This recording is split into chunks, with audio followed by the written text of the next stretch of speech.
Buenas tardes, una nueva edición de Canal del Sistema. Entre los comentarios se encontrarán el enlace al programa Sin Censura subido a la plataforma alternativa El Grano Sistema 727, solo para los seguidores. Los textos los encontrarán en reconquistatv.blogspot.com y una vez allí contenidos programas. Este mes leyeron los textos 3.301 personas, 600 más que el mes pasado. Y octavo entre 35 meses que se publican, no está mal. Todos los videos de YouTube se suben automáticamente a Odysee, en los comentarios está el enlace. También los encontrarán en el blog, en link videos. Todos los videos se suben también al canal de Telegram, el Grano Sistema TV. Los que colaboran con el programa solo pueden hacerlo por el Banco Provincia. En el canal de Telegram, el Grano Sistema TV, van a encontrar el programa desgranado en bloques para aquellos que quieren compartir videos más breves. Bueno, no me siento bien, vamos a ver si podemos terminar acá. Tuve un semejante ataque de hígado ayer a la noche, lo que es nervios acumulados. Cada tantos años yo acumulo nervios y los largo así. No, todavía no estoy bien, vamos a ver si podemos terminar con esto. Bueno, para analizar el paro de la CGT del jueves pasado, debemos observar el cambio en la sociedad argentina. Nuestro país tiene 46 millones de habitantes, es decir, que la población laboralmente activa sería 27 millones, 60%. Vamos a dar una ventaja, consideremos 50%, es decir, 23 millones. De ese monto, los registrados trabajo en blanco en abril de este año suman 6.341.517, es decir, el 24% de la población activa. El resto es desocupación real, 25%. Y cuando digo real, me refiero a desocupados y planes sociales. El 50% restante es trabajo en negro y cuenta propistas. Los convenios colectivos actuales se firmaron hace 50 años, cuando en realidad era 3% de desocupación real sin trabajo en negro.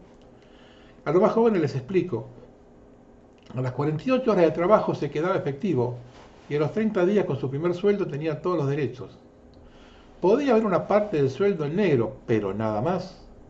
En mi primer trabajo cobraba 250 pesos, 200 en blanco y 50 en negro. Otro ejemplo, en 1973 me suspendieron 3 días. Al otro día salía aquella a buscar y en 3 días estaba trabajando en otro lugar con mejor sueldo. El cuentapropismo de aquella época eran changas, es decir, un trabajo extra fuera registrado para reforzar el sueldo. Es decir, que hoy el 75% de la población está fuera del régimen laboral legal, lo que significa que no percibe aguinaldo, no aporta jubilación, no están reguladas las horas de trabajo, las vacaciones, ciertas normas de seguridad laboral y todo lo demás que incluyen los convenios. A esto se debe la empatía de mucha gente con el paro y los dirigentes gremiales. No se sienten identificados porque no disfrutan de esos derechos, por un lado. Si están en negro, no le pagan el día o los pueden despedir. Si trabajan por su cuenta, si no lo hacen, no comen. Por eso es que donde se sintió más fue en el sector fabril.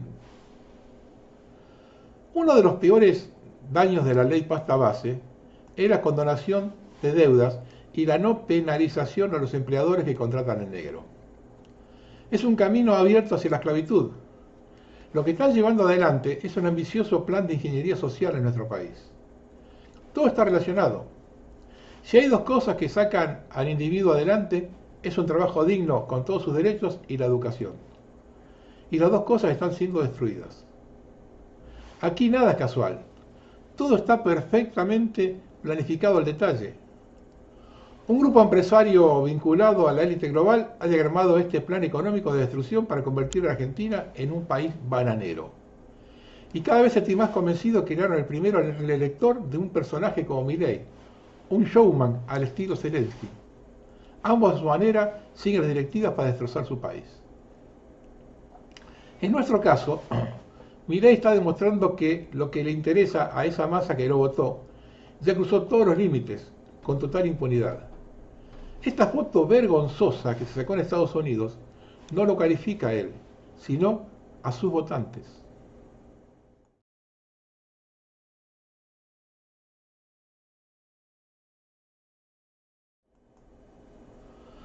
Son una banda de farsantes. El Banco Nación fue fundado por Carlos Pellegrini en 1891, uno de los más emblemáticos integrantes de la generación del 80. Y ahora se lo quieren dar a BlackRock. No vuelvan a mencionar a la generación del 80, liberales de cuarta. Son antiperonistas, antirradicales, anti-generación del 80, anti todo. Una banda de delincuentes nacionales, socios de delincuentes internacionales, apoderándose y rifando todo el patrimonio público. Que pueden... y 200 años de historia. Rifando, disculpe, pero tomando bien, rifando todo el patrimonio público que pueden y 200 años de historia. Pero claro, se hacen los serios y responsables. Se venden como intelectuales, escriben libros, dan cátedra, etc. Vender ARSAT, que puede brindar internet gratis para que venga Starlink que la cobran dólares. Todo en nombre de la libertad. De a poco la gente va despertando. Esto lo envió un oyente que vio sobre la avenida Maipú en Olivos. La gente se puso del lado de los piqueteros, los saludan con bandera, los aplauden. Nunca había algo así. Esto es zona norte y acá no votan nunca peronismo. Es más que subjetivo. A Milei solo lo apoyan los pelotudos trolls y algunos boludos de Facebook, aunque ahora no sé.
Y también la fe. ¡Diciembre!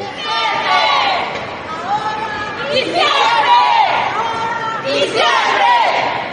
¡Esto no es libertad! ¡Esto es odio! Esto no es libertad. Esto es odio. Esto es libertad. Esto es odio. Esto es libertad. Esto es odio.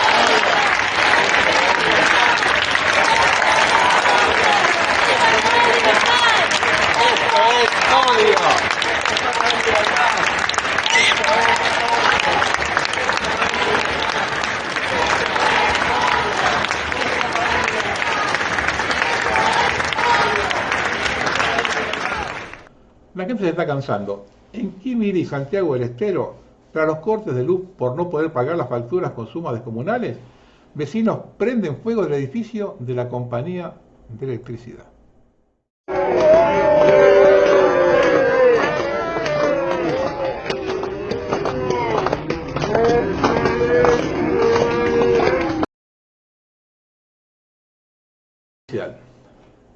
Que baje el déficit fiscal cagando a los jubilados es una cosa.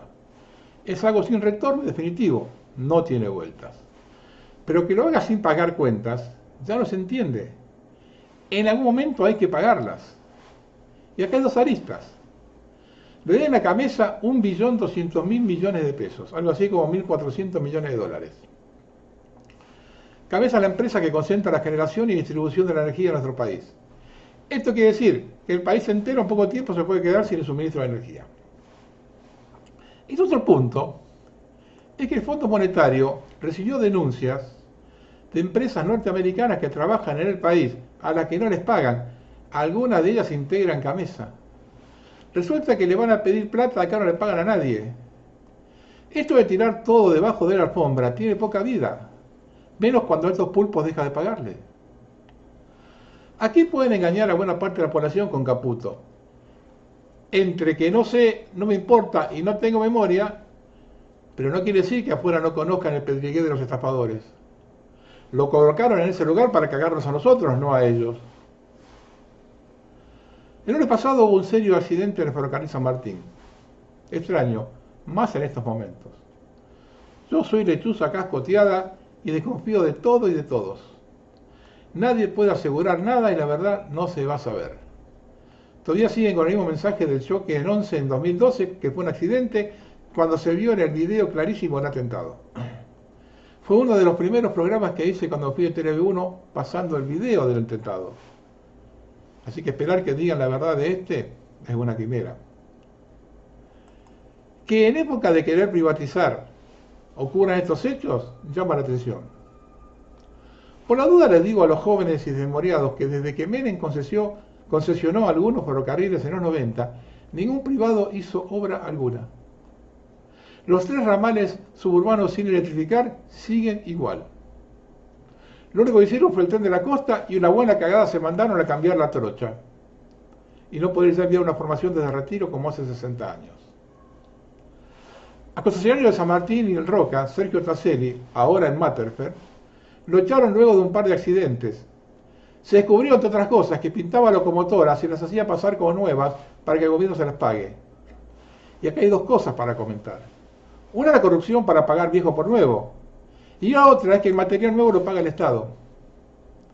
¿Creen que eso cambió? Ningún privado va a poner un peso en el ferrocarril, en ningún país se hace.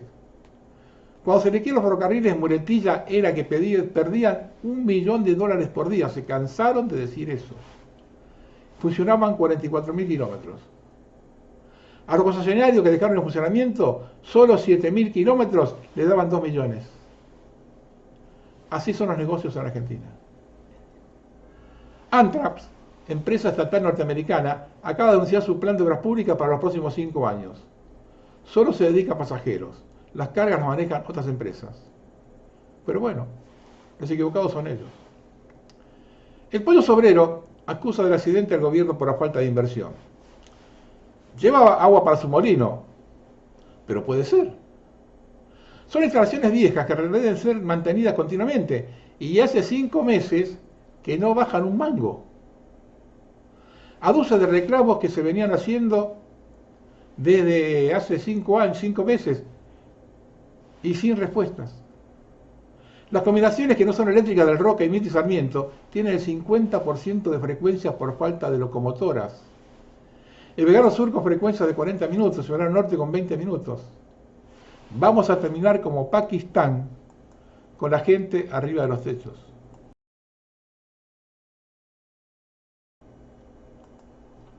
En el marco de celebrarse el Congreso Anual A Todo Trigo 2024, que comenzó este jueves 9 y se extiende hasta el viernes 10, ya se terminó, en la ciudad de Mar del Plata, Fernando Rivara, presidente de la Federación de Acopiadores de Granos y Cereales, en su discurso de apertura del evento, no se anduvo con rodeos al momento de exponer la compleja situación que atraviesa el sector.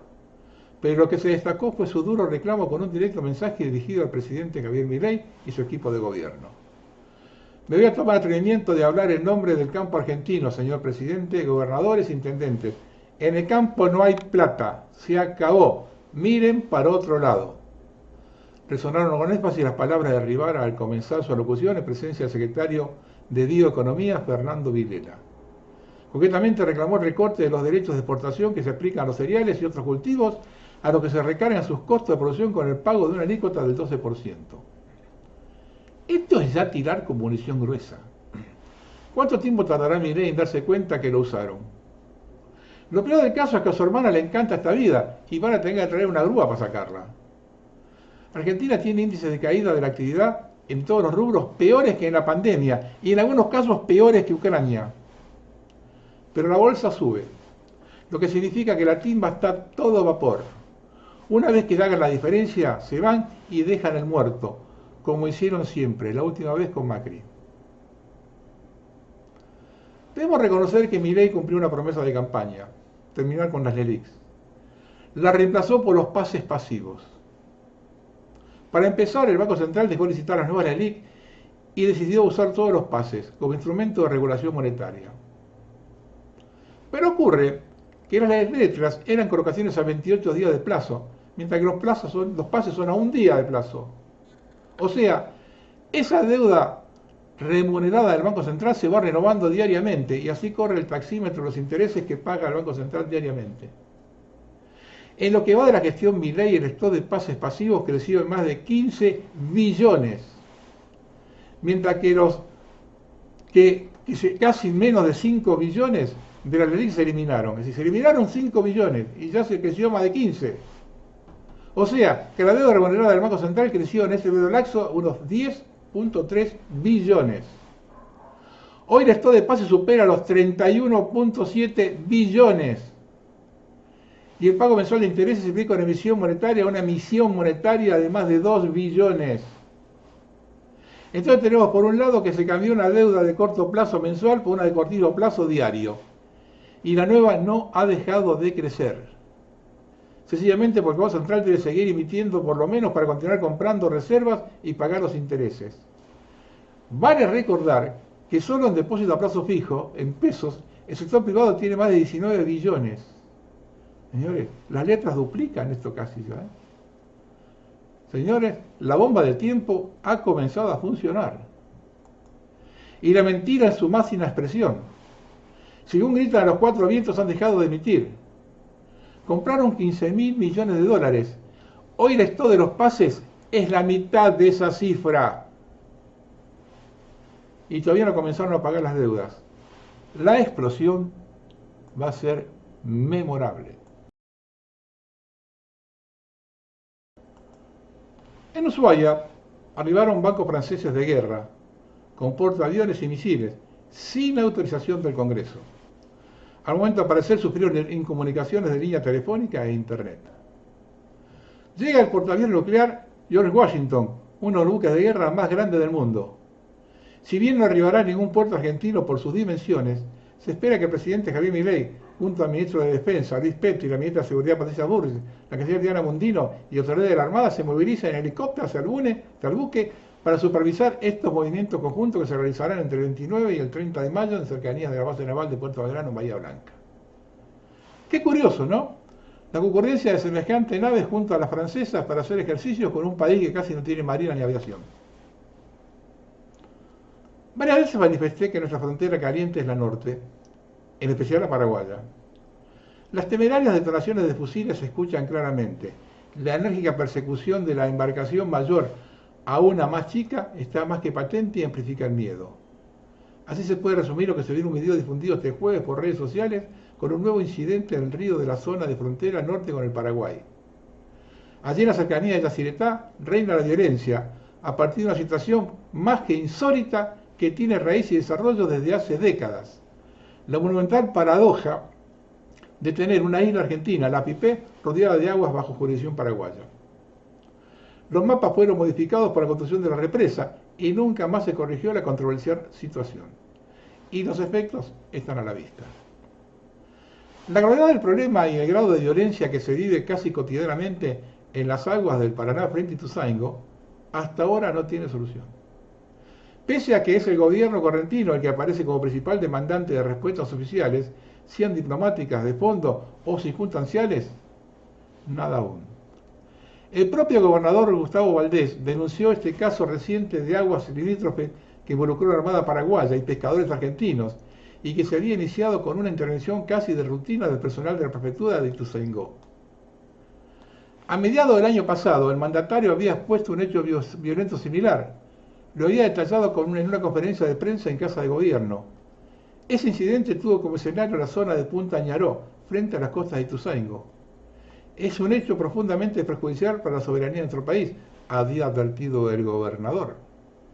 Tras ese primer caso y la alerta máxima lanzada por Corrientes, en febrero de este año Valdés fue recibido en Buenos Aires por la canciller Diana Mondino y para plantear sus inquietudes sobre el conflicto limítrofe entre Argentina y Paraguay. En principio hubo un procedimiento de la Prefectura Naval Argentina sobre una embarcación con navegantes paraguayos, aparentemente pescadores. En ese momento se produce una discusión, un cruce e interviene la Armada Paraguaya. Poco después se producen los disparos con bala de plomo a la fuerza del Paraguay. Nos están creando problemas por todos lados y es el mejor momento para hacerlo, ya que tenemos un presidente que trabaja para el enemigo. Hola gente, bueno, hoy decidí hacer un video porque nos desayunamos en la empresa. Yo ya lo sabía desde ayer igual, pero había muchos compañeros que no estaban al tanto de que el presidente Milei otra vez vuelve a meter cizaña contra la provincia de Tierra del Fuego. Como el señor está enojado con nuestro gobernador Melella, el tipo metió a último momento dentro de la ley base, y esto lo digo en serio, a último momento dentro de la ley base, que quiere que en 60 días se resuelva el tema de la ley 19640. Para los argentinos que no entienden lo que es la 19640, esta ley se creó para que los argentinos de cualquier provincia de la Argentina vengan a radicarse acá junto con las empresas. Los eximen del impuesto que es el IVA y de muchas otras cosas más. Esto fue una estrategia debido a que años atrás acá no vivían argentinos. Debido al tema que hubo con la usurpación de Malvinas, decidieron hacer esta ley para que más argentinos vengan a vivir acá, porque vivir acá no es fácil. El clima es hostil acá. El invierno empieza en marzo, este año empezó un poco más tarde, tipo abril. Las temperaturas son de 10 bajo cero, con térmicas de hasta 20 bajo cero, literal y no es joda. Acá duele vivir. A eso sumarle los vientos, con ráfagas muy grandes. O sea, no es fácil vivir acá. Entonces, como mañana vamos a hacer una marcha de 12 del mediodía a 18 horas, yo pido de corazón a toda la Argentina, porque esto ya no se trata de nosotros solos, sino que esto implica a toda la Argentina y debería de ser así, porque debemos defendernos ante toda esta falta de respeto de parte del presidente, porque imagínense que si acá llegan a eximir a la isla de los impuestos, se irían hasta los supermercados porque ya no valdría la pena estar acá. Entonces la isla quedaría despoblada, y no es joda, quedaría despoblada, con el riesgo de que otros países la puedan llegar a usurpar, así tal cual usurparon las Malvinas. Y hay muchos países esperando ese momento, porque acá en Tierra del Fuego, como ustedes sabrán, alrededor tenemos muchos recursos valiosos y entre ellos está el agua dulce. Así que les pido que acá no importa de qué partido político seas, sino que importa defender la soberanía argentina, la soberanía sobre Tierra del Fuego, que es Argentina. Vuelvo a pedirle a todos de corazón, a toda la Argentina, que se unan en esta marcha y que pidamos, por favor, a este presidente, que no merece llamarse presidente porque realmente representa a un grupo muy minorista de personas, que por favor pare con toda esta maldad que está haciendo. Mis hijos son fueguinos, yo vine cuando tenía 1 año y medio acá a Tierra del Fuego junto con mi familia, y estoy totalmente agradecida de todo lo que Tierra del Fuego me dio. Y si tengo que salir a marchar y tengo que salir a luchar por la soberanía de mi provincia, lo voy a hacer. Pero esto tiene que ser parte de todos los argentinos, no solamente de los que vivimos acá. A Milei ya se le está pasando un poco la rosca, y más que un poco, está apretando demasiado la rosca. Así que de alguna manera lo tenemos que parar. Argentinos, tenemos que unirnos, tenemos que salir a marchar por el derecho de cada uno, porque los derechos no se deben de tocar. Sigamos repudiando a los diputados que votaron a favor de la ley ómnibus y a favor de la reforma laboral, y empecemos de alguna manera a apretar a los senadores, a los cuales les toca el punto final. No nos dejemos pisotear los derechos, y vuelvo a repetir, por favor le pido al pueblo argentino que defendamos la soberanía sobre Tierra del Fuego. No se trata solamente de una ley, sino que se trata de los habitantes, de quienes estamos acá hace años defendiendo esta soberanía.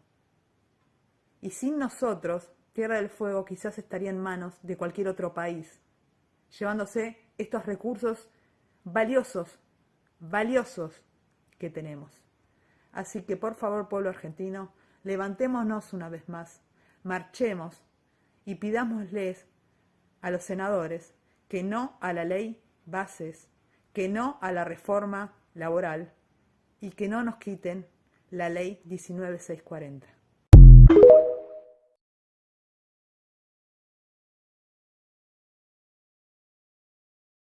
Miren con atención este cuadrito, con el déficit fiscal desde 1961 a 2021. Y observe que salvo pocos años, siempre hemos tenido déficit fiscal. Y los pocos años con superávit fue poco el mismo. En cambio los negativos fueron muy fuertes. Viví esa época. Hemos vivido mayormente sin problemas. Compramos departamentos, autos, otros bienes, viajamos. No hemos pasado por la situación actual. Sin embargo, ahora nos dicen que es lo más importante. Otra demostración más de la intencionalidad de este proceso.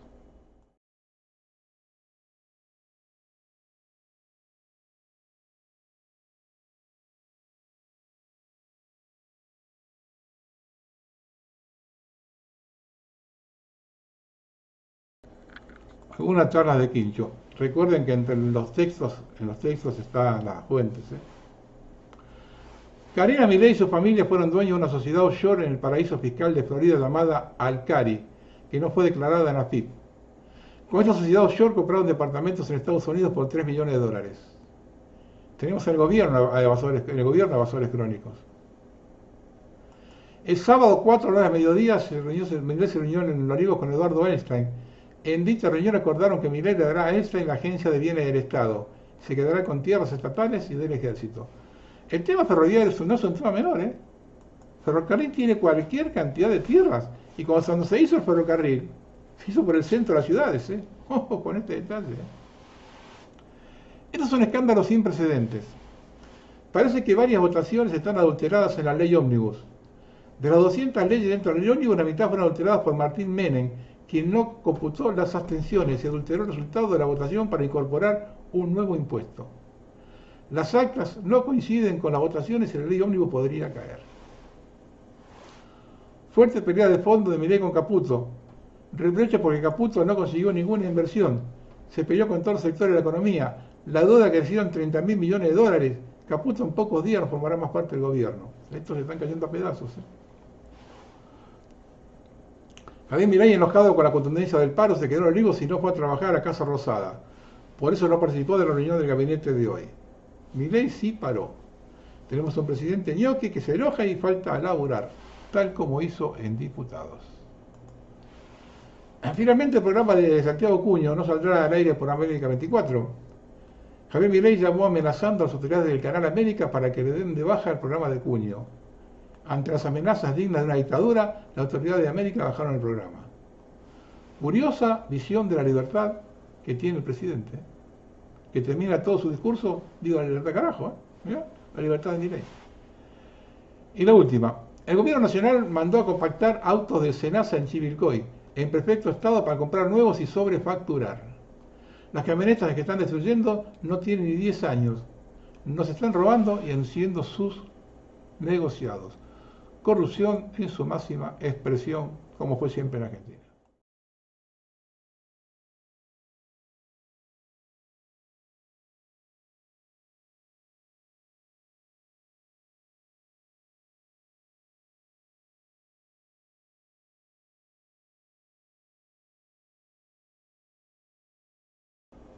Unas apostillas de una Argentina desquiciada.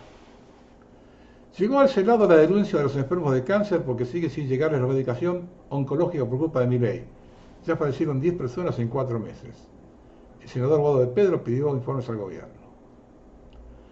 Era un homenaje a un veterano de Malvinas, pero una concejal libertaria pidió un homenaje a Margaret Thatcher en la cara de nuestro héroe. Se confirma la teoría que la ideología y pensamiento libertario se resumen siempre opinar lo contrario del tema que sea. Solo sirven para llevar la contra. Por eso gobiernan de este modo. Ojo con esto, Bariloche del Este. Avanza a la primera ciudad de 15 minutos en la Patagonia y una de las 4 en Latinoamérica. El nuevo distrito de Bariloche es un emblema de cómo esta ciudad presenta ventajas y oportunidades para inversores y desarrolladores del país y el mundo. Los productos de real estate que aquí surgen.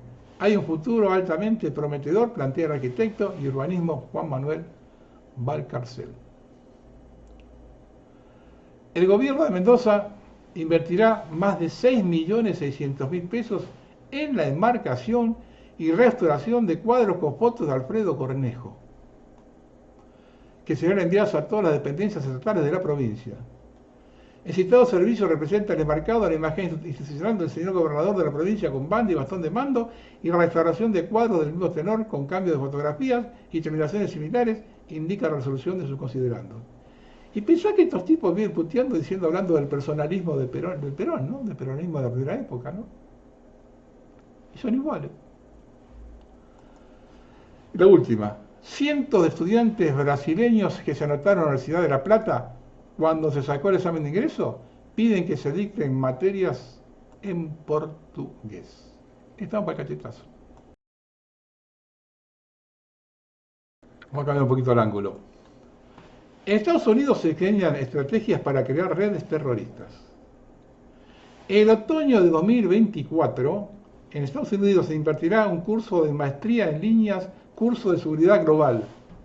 Se abrirá guerra irregular, la híbrida, el Departamento de Guerra Futura de la Universidad Estatal de Arizona, la universidad pública más grande de los Estados Unidos.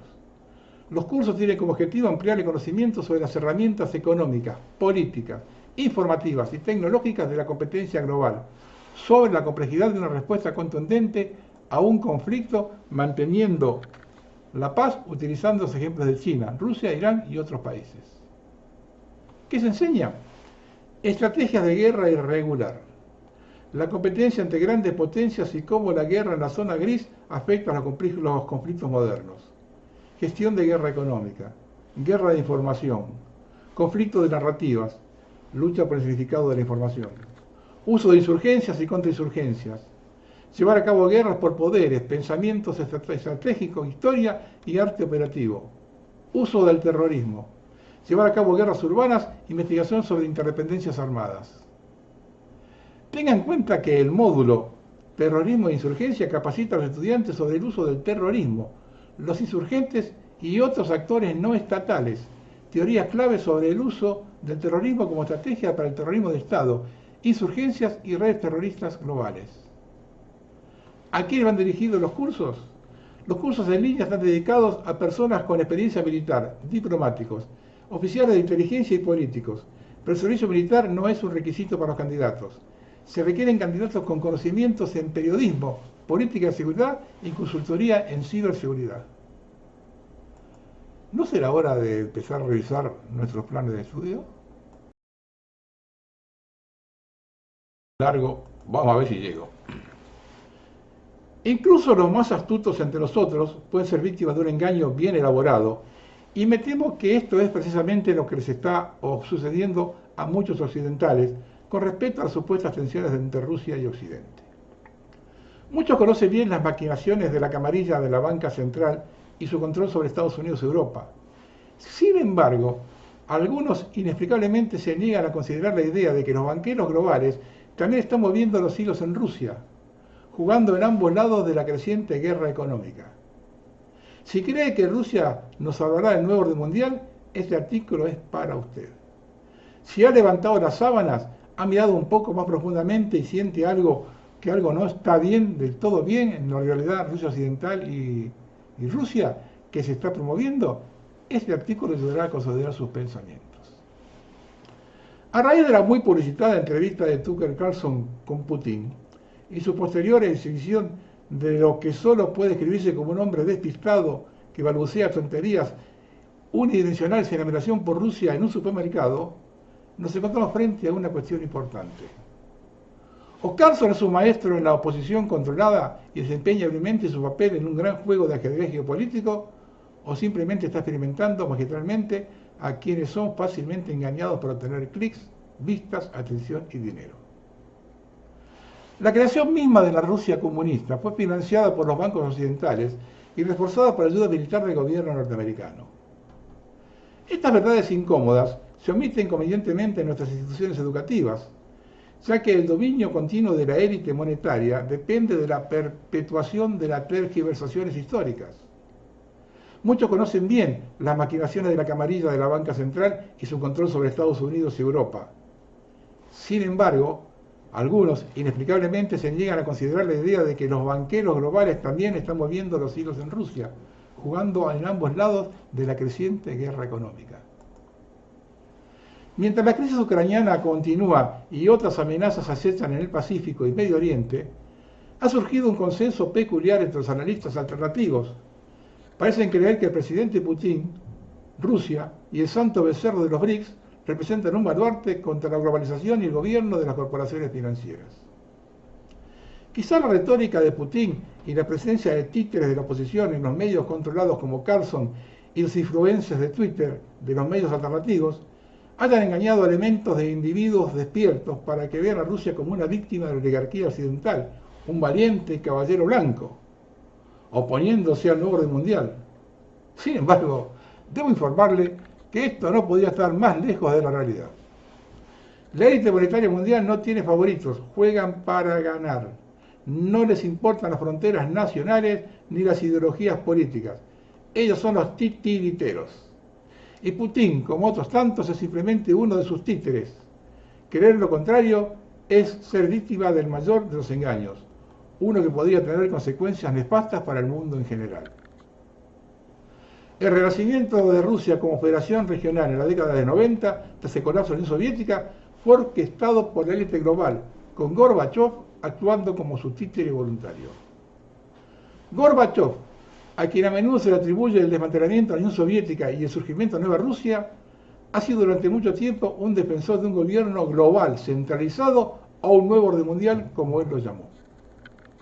En un discurso dirigido a los estudiantes del Lafayette College en Easton, Pensilvania, Gorbachev lamentó que las oportunidades presentadas por el fin de la Guerra Fría no se aprovecharon adecuadamente y que el mundo todavía se enfrentaba a crisis como la degradación ambiental, la pobreza y la escasez de alimentos.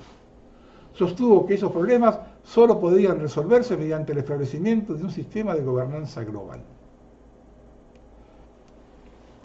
Cuando en 1995 el San Francisco Weekly preguntó qué quería decir Gorbachev con la frase «nuevo orden mundial», Jim Garrison, director ejecutivo de la Fundación Gorbachev, respondió que Gorbachev estaba abogando nada menos que por un gobierno global. Garrison continuó prediciendo que dicho gobierno se establecería dentro de los próximos 20 o 30 años, una predicción que parece cada vez más plausible dentro del creciente impulso hacia una moneda global. Gorbachev imaginó que este gobierno global se lograría a través de organizaciones internacionales como las Naciones Unidas, el Foro Monetario Internacional y el Banco Mundial. Sin embargo, está claro que esta visión no se limita a Gorbachev y su círculo íntimo. En el Foro sobre el Estado del Mundo, dirigido por Gorbachev en 1995, Sergei Brzezinski, miembro del CFR, afirmó que la regionalización progresiva era la condición previa para una eventual globalización, ya que conduciría unidades más grandes, más estables y más cooperativas. En otras palabras, la élite global está utilizando la regionalización como un trampolín hacia su objetivo final de gobernanza global. Y Rusia, bajo el liderazgo de Vladimir Putin, las está haciendo el juego. A pesar de su retórica en sentido contrario, Putin no es más que un títere socialista que sirve a los intereses de la élite mundial a expensas del pueblo ruso. La falsa dicotomía entre Rusia y Occidente no es más que una distracción, una artimaña diseñada para mantenernos divididos y conquistados. El verdadero enemigo es la élite monetaria global, y es hora de que muchos reconozcan y actúen en consecuencia.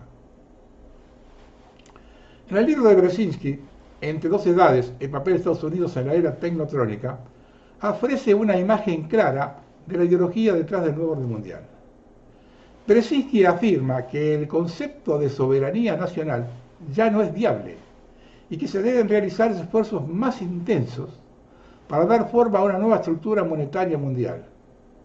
Continúa diciendo que el marxismo representa un estado vital y creativo adicional en la maduración de la visión universal del hombre, y que es simultáneamente una victoria de la razón sobre la creencia.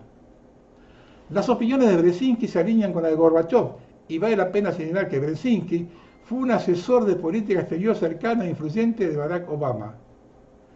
Esa es la clara indicación de que el impulso por un nuevo orden mundial y un gobierno global con una forma decididamente socialista o marxista no es una reliquia del pasado, sino un esfuerzo continuo de los intereses políticos de ambos lados.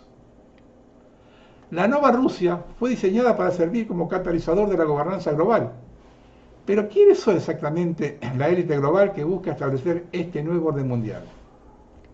La respuesta, como siempre, está en seguir el dinero. Después del colapso de la economía rusa y la disolución de la antigua Unión Soviética, el país necesitaba urgentemente asistencia financiera. De 1992 a 1996, el Fondo Monetario intervino en la economía rusa, ofreciendo más de 22.000 millones de dólares de aquella época, ¿no? Sin embargo, este primer paquete de préstamos se presentó como un fracaso cuando Rusia incumplió sus deudas y los préstamos del Fondo Monetario se reiniciaron desde finales de los años 90 hasta el día de hoy. Si bien muchos son conscientes de la participación del FMI en Rusia, pocos conocen el escándalo que rodea el destino específico de esos fondos del Fondo Monetario.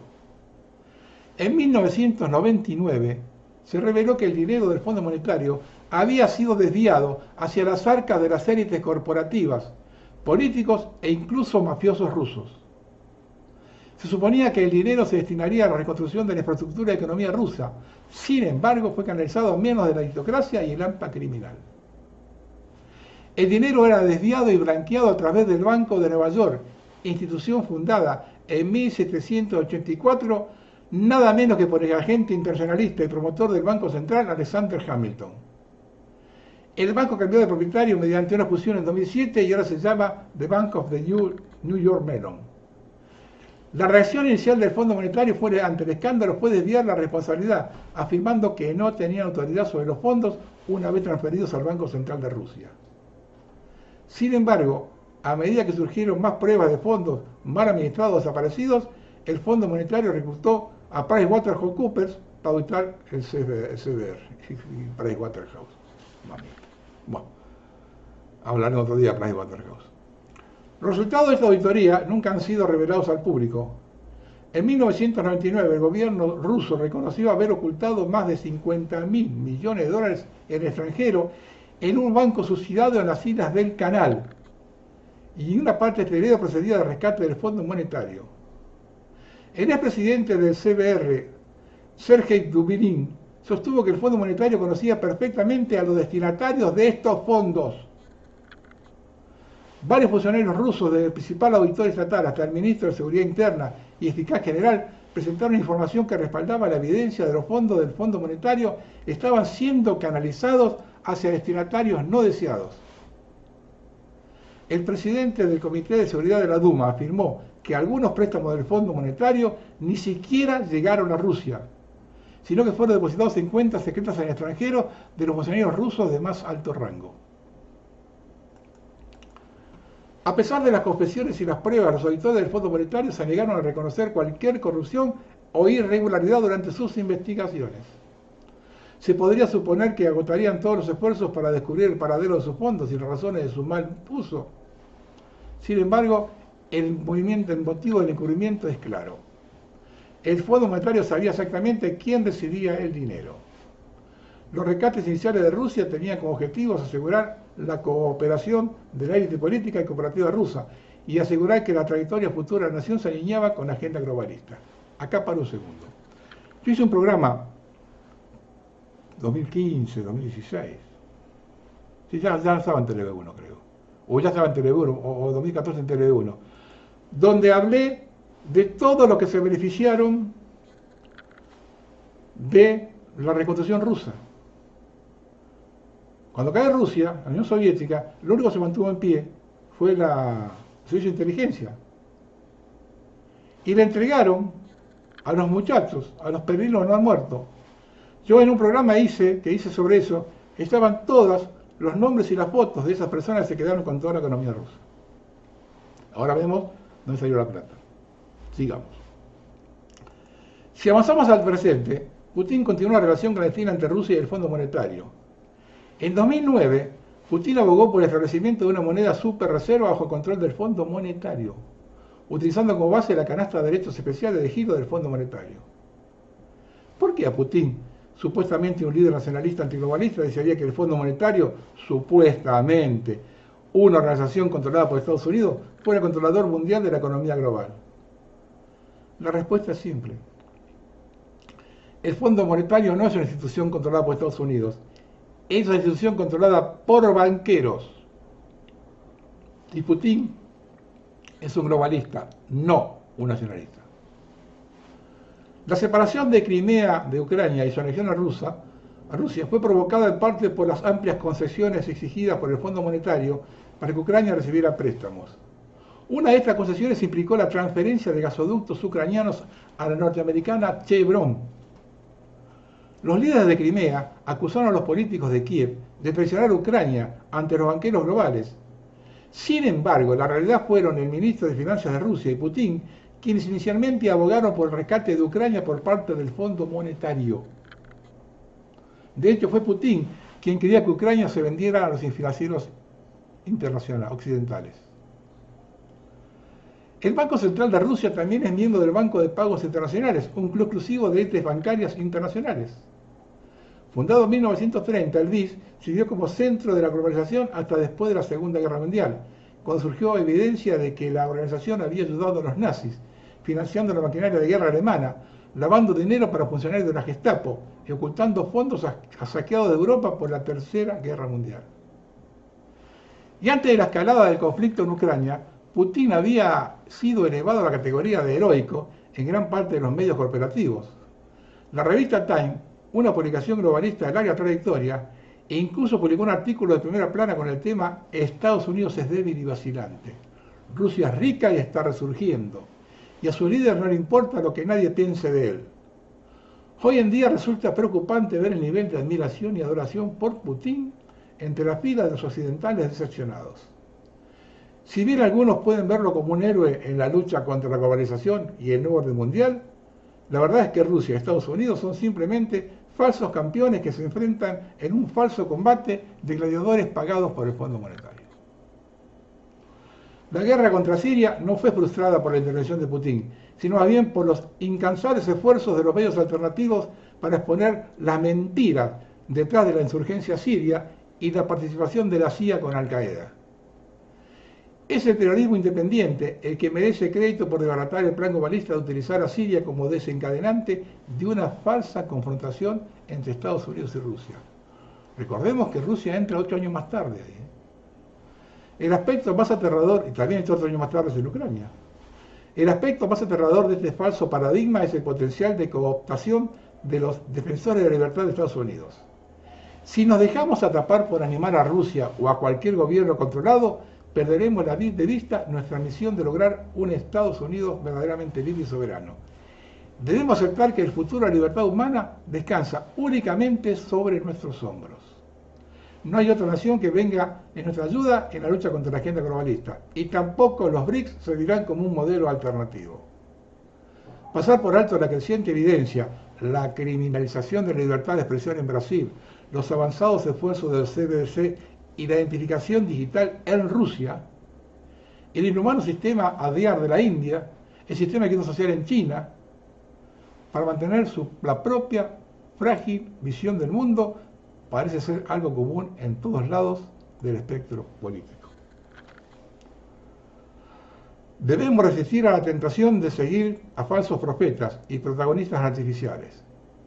La lucha por la libertad y la soberanía no se ganará apoyando a gobiernos controlados o cayendo en los falsos paradigmas creados por las élites.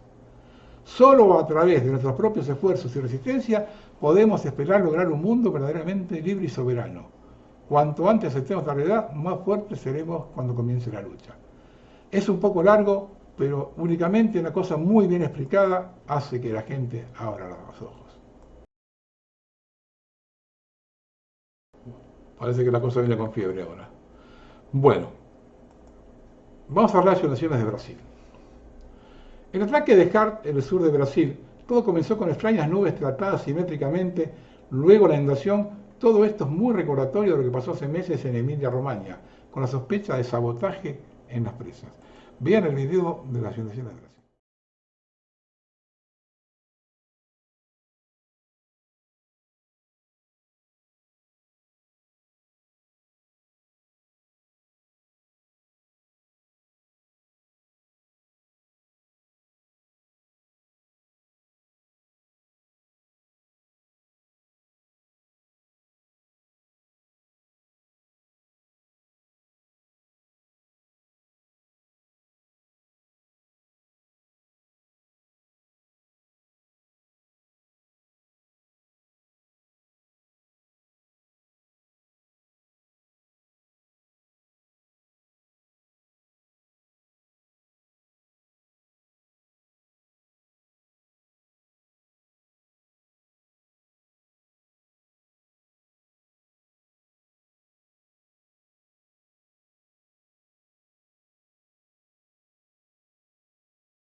La situación es realmente crítica también porque el gobierno está obstaculizando a los voluntarios que desean ayudar a los que sufren las inundaciones.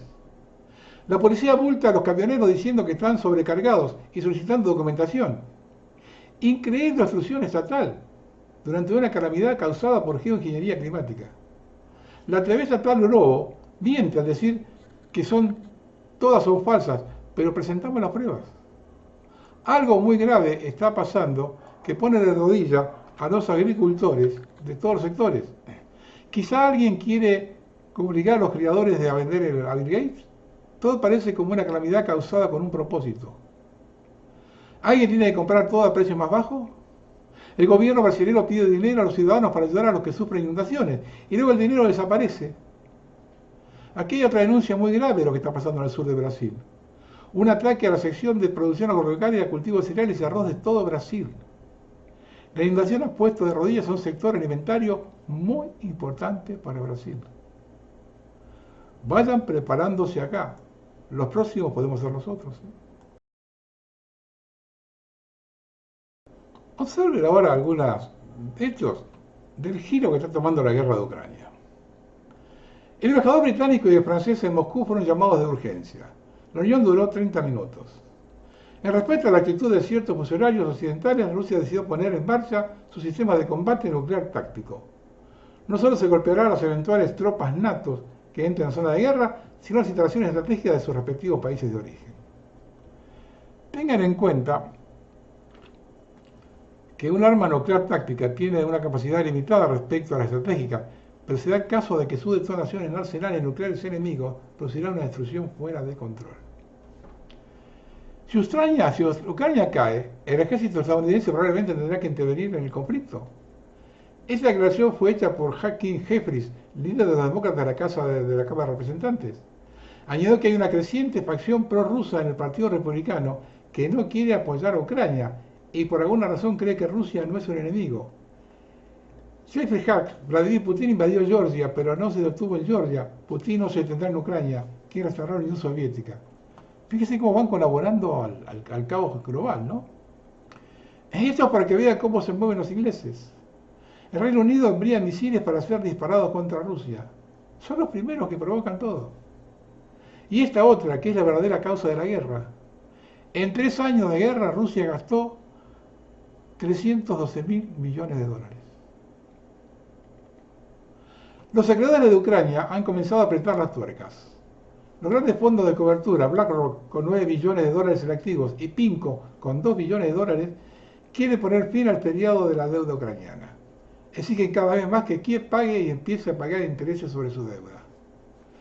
La deuda internacional adicional de Ucrania ya supera los 160.000 millones y superará los 200.000 a finales de 2024. Hay un agujero de 50 a 60.000 millones de dólares en el presupuesto del país que no se puede llenar. E incluso los tramos occidentales no son suficientes.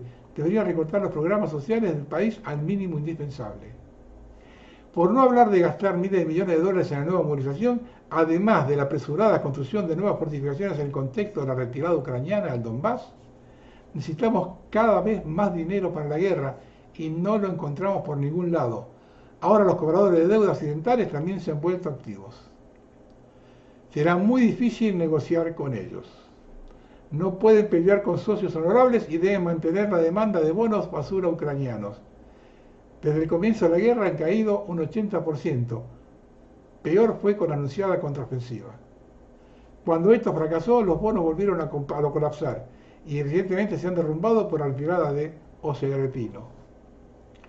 Y fíjense, cuando hablado de basura, Milei se reunió hace unos días con el tipo más importante de compra de bonos basura en Nueva York. Por lo bueno argentino pronto va a ser basura también. Si no se llega a un acuerdo, Ucrania tendrá que incumplir sus obligaciones. Y esto será un duro golpe para Kiev, especialmente a la luz de todos los fracasos en el frente. Tendrá que encontrar el dinero para los señores occidentales quitándoselo ella misma y devaluar la moneda. Belarus ciertamente no se quedará de brazos cruzados y explotará a Ucrania mientras tenga la oportunidad. Vayan tomando nota acá. Algunas apostillas de un siglo maravilloso. En este mundo enfermizo de que los globalistas quieren imponernos, el director general de BlackRock intenta tranquilizar a los participantes del Foro Económico Mundial diciendo que los países desarrollados se beneficiarán del descenso demográfico. Yo diría que los países desarrollados, los países cuya población está disminuyendo, son los que más se benefician de todo esto. Los problemas sociales que surgirán cuando las personas sean reemplazadas por máquinas serán mucho más fáciles de resolver. Avanzarán rápidamente en la robótica e inteligencia artificial, transformarán la productividad, mejorarán los niveles de vida y reemplazarán a los humanos por máquinas, afirmó Larry Sink. Es deber de todos abrir los ojos y luchar contra estos monstruos antes que sea demasiado tarde. Bélgica, manada negra golpea a un joven autóctono. Son imágenes muy fuertes, les aviso.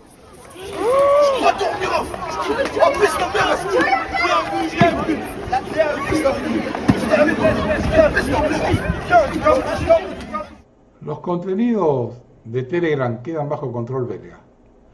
El Instituto Belga de Servicios Postales y Telecomunicaciones supervisará los contenidos de Telegram para la Unión Europea. De hecho, una norma que entró en vigor en febrero exige que las redes sociales y las aplicaciones estén representadas por una entidad jurídica con sede en Europa, y dado que Telegram, con sede en Dubái, ha designado como representantes a la empresa belga EDAR, los contenidos publicados por la aplicación deberán pasar automáticamente por el control de autoridades belgas.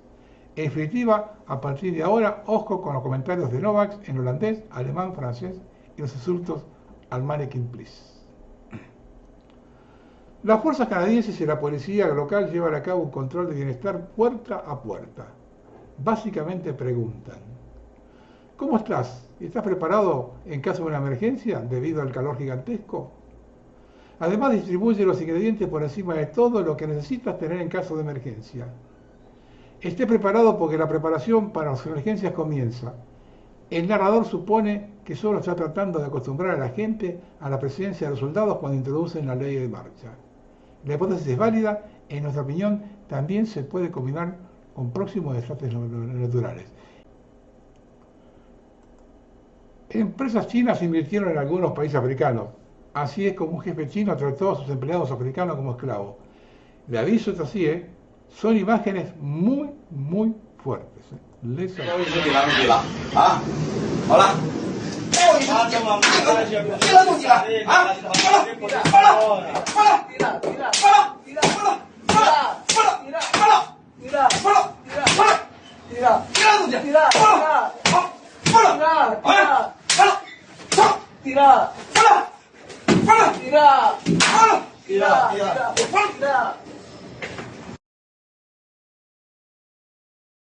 Terminar. No llegué, tuve que sacar 3 cosas que quedarán para el programa que viene, pues ya no llegaba. Y esto va a ser cortito también. La Asamblea General de Emergencias de la ONU aprobó incorporar el Estado de Palestina como miembro pleno por 143 votos a favor, 9 en contra y 25 abstenciones. Los votos en contra: Argentina, República Checa, Estados Unidos, Hungría, Israel, Micronesia, Nauru, Palau y Papúa. Dos cosas cortitas, lo siento bien. María Eugenia Vidal propuso para un ajuste del 8% de las jubilaciones en 12 meses. Esa es la forma como piensa esta gente. La última. La curiosa inclusión de datos biográficos falsos de Javier Milei en la edición española del Camino del Libertario derivó en las últimas horas en que el grupo editorial Planeta decidiera retirar los ejemplares del mercado. Lo que comprueba que estamos bajo una gran mentira. Buenas tardes.